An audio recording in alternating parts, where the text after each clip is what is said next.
नमस्कार शेतकरी मित्रांनो, व्हिडिओ 400 गोडीभर चाटणीपूर्वी द्राक्ष बागेतील कामकाज करत असताना कोणकोणती कामे करून घ्यावेत आजच्या संदर्भात आजचा व्हिडिओ तुमच्यासाठी। तर शेतकरी मित्रांनो, गोडीभर चाटणीपूर्वी द्राक्ष बागेतील कामकाज करत असताना मशागत करावे किंवा न करावे अशी शंका शेतकऱ्याच्या मनात असतात।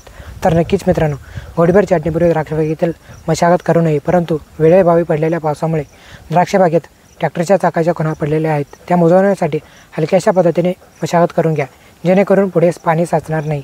अशा पद्धतीने मशागत करून घ्या।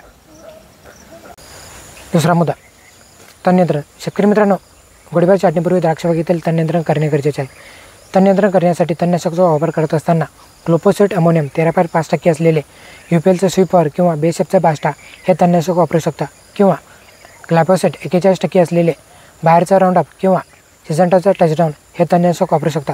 शेतकरी मित्रांनो, तणनाशकाचा वापर करत असताना पेज मेंटेन ठेवण्यासाठी लिंबूचा उपयोग करू शकता।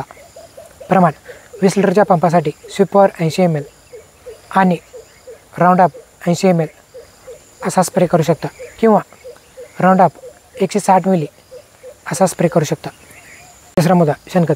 शेतकरी मित्रांनो, द्राक्ष बागेत शेणखताचा उपयोग करत असताना किमान 2 वर्षातून एकदा तरी शेणखताचा उपयोग करावा, आणि ज्या बागा लोडमध्ये असतात त्या बागांना वर्षातून एकदा शेणखत टाकून घ्यावे। शेणखत टाकत असताना ड्रिपरच्या खाली फावडाच्या सहाय्याने कच मारून त्यामध्ये शेणखत भरून घ्यावे। चौथा मुद्दा, बेसल डोस। शेतकरी मित्रांनो, बेसल डोस हा आपल्या जमिनीच्या प्रकारानुसार वेगवेगळे असू शकतात, परंतु आपण बेसल डोसमध्ये या खताचा जरूर उपयोग करू शकता। डायमोनियम फॉस्फेट म्हणजे DAP, single super phosphate, SOP, एक्रिडोस हे खतांचा वापर करू शकता। पाचवा मुद्दा, इथेपॉनचा स्प्रे। शेतकरी मित्रांनो, इथेपॉनचा स्प्रे घेत असताना किमान 15 दिवस आधी इथेपॉनचा स्प्रे गेला पाहिजे। इथेपॉनचा स्प्रे घेत असताना पेज मेंटेन ठेवण्यासाठी पोटॅशियम बायकार्बोनेट, मोनोपोटॅशियम फॉस्फेट म्हणजे 034, पोटॅशियम नायट्रेट म्हणजे 1345 ह्या खतांचा उपयोग करू शकता। शेतकरी मित्रांनो, इथेपॉनचे प्रमाण हे आपल्या जमिनीच्या प्रकारानुसार आणि बागेमध्ये किती टक्के पाणी शिल्लक आहेत याच्यावर अवलंबून असते।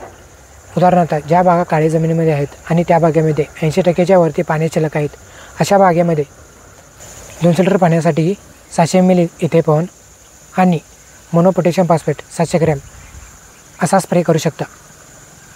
तर शेतकरी मित्रांनो, ही होती आपल्या गोडीभर चाटणीपूर्वीची तयारीची सविस्तर माहिती। तर शेतकरी मित्रांनो, आपल्याला काही शंका असल्यास आणि अधिक माहिती हवी असल्यास कमेंट बॉक्समध्ये नक्की कळवा। व्हिडिओ आवडल्यास लाईक, शेअर आणि सबस्क्राईब करा। धन्यवाद।